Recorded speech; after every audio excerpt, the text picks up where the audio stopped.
Hey there everyone, I'm Richard Eisenbeis for GameZone.com and welcome to a very special Big in Japan.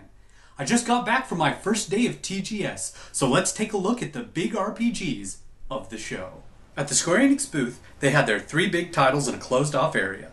While you waited inside, they showed you several trailers including 10-second spots for Agito 13, which looked horribly unpolished, and Versus 13, which I think is a pre-visualization trailer and not actual gameplay. The first game I played in the booth was The Third Birthday, aka Parasite Eve 3. Going in, I was worried about how the game would control since it's a third-person shooter on the PSP. I clearly worried for nothing. You can center the camera behind you at any time or lock the camera onto the nearest monster. So I had no camera issues at all. The other big surprise for me was that there was a cover system. And that it worked well. Even teleporting into a new body is easy to do. I can't stress enough how much I am looking forward to this game. Following Square Enix's insidious plan to make their game titles unpronounceable comes the new Dissidia game. Seriously, how would you pronounce it? 12? 012? 012?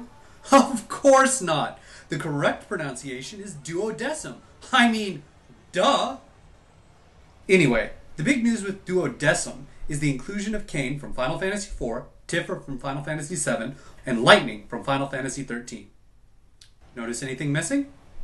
With a 12 clearly in that title, I think I should point out that the characters from FF12 are nowhere to be seen. Gameplay is largely the same. However, you can now select an assist character and can turn on an RPG interface that shows you what each attack button will do in a Final Fantasy-esque battle menu. Long story short, if you like Dissidia, you'll probably like this. Proving that porting from a cell phone is a terrible idea, we have Kingdom Hearts Recoded. In the demo I played, I spent 5 minutes playing it like 358 over 2 days, and then the next 15 minutes in a gummy ship-like shooter. It's not that it was hard, it's that it was boring. So very boring. Everything about this game looks to be just as boring. But I'll reserve final judgment until after I've beaten the final version. So, stay tuned. So after finishing up at Square Enix, I went to see the other big RPG of the show, Valkyrie Chronicles 3. Now while I loved Valkyria 1 for its diverse cast, I greatly disliked the cliched high school setting and the characters of the second game. But Valkyria 3 looks to return to an all-ages, all-walks of life cast, where everyone has only one thing in common. They've all been sentenced to death, so they can do suicide missions or be executed.